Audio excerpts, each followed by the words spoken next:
The reason why the power of the Holy Spirit is not flowing through many of you, the reason why many of you still don't have victory in daily life, the reason why some of you are still under satanic yokes, the reason why violence and harm still afflicts many of you is because you don't operate in biblical forgiveness. Biblical forgiveness or real forgiveness is not someone did something, you're upset, and I let go of being upset and you go back to how things were before the upsetting thing happened. Because you can be upset about something that was not harmful at all. Then it's just you that has wrong expectations. Or even if something really harmful was done to you, or neglect happened, just holding on to, being upset about what happened is not going to do you any good. But to forget what happened to you, or the neglect that occurred, is also dangerous. Forgiveness is provision ahead of time. So before Adam and Eve fell, the Most High already provided a way out of the fallen state of mankind. So it's the same as you have a father, and he saves he saves like a few €100 each month for 18 years long. And when his son is 18, the son now has several thousands of euros at his disposal for when he goes to college. So when the son thinks that, how am I going to pay my tuition fee? The father says, I already provided for it.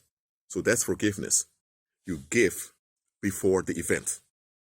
So when something bad happens, or there is disharmony in the community, forgiveness implies that you rely on the provision of Christ to restore the situation and to mend the relationships. Now, the relationships can only be mended if the others also operate in forgiveness, if the others also submit and operate in life in abundance. So, real forgiveness is relying on Christ's provision for every circumstance in your life. So, forgiveness itself has nothing to do with evil, nor with sin, or anything bad, nor with offense. Forgiveness is just provision ahead of time. Too many people get involved and they expect things from other people. And when expectations are not met, they're frustrated and our relationships end. But if you walk in forgiveness, you realize from beforehand, people can't meet all my expectations. You know what? Let's reform my expectations so I can relate better to other people. So forgiveness also has to do with your mentality, how you relate to others.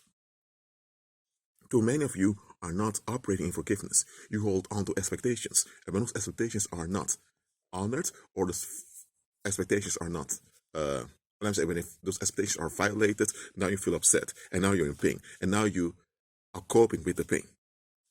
Listen, be renewed in your mind, operate in forgiveness. And when you operate in forgiveness, you'll be able to process whatever happens to you.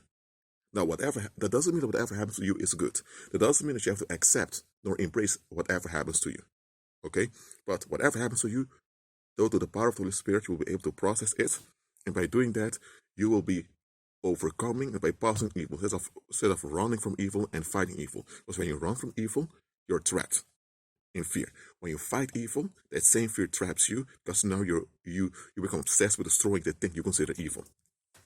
So both running from evil as well as fighting evil are both bad. Running from evil can also mean that you just embrace evil and tolerate it when you shouldn't. But those that walk by faith, we overcome and bypass evil. So we make evil irrelevant. When you don't forgive other people, you make the evil relevant.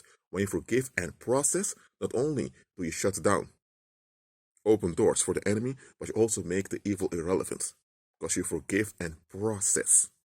Many of you need to forgive and process.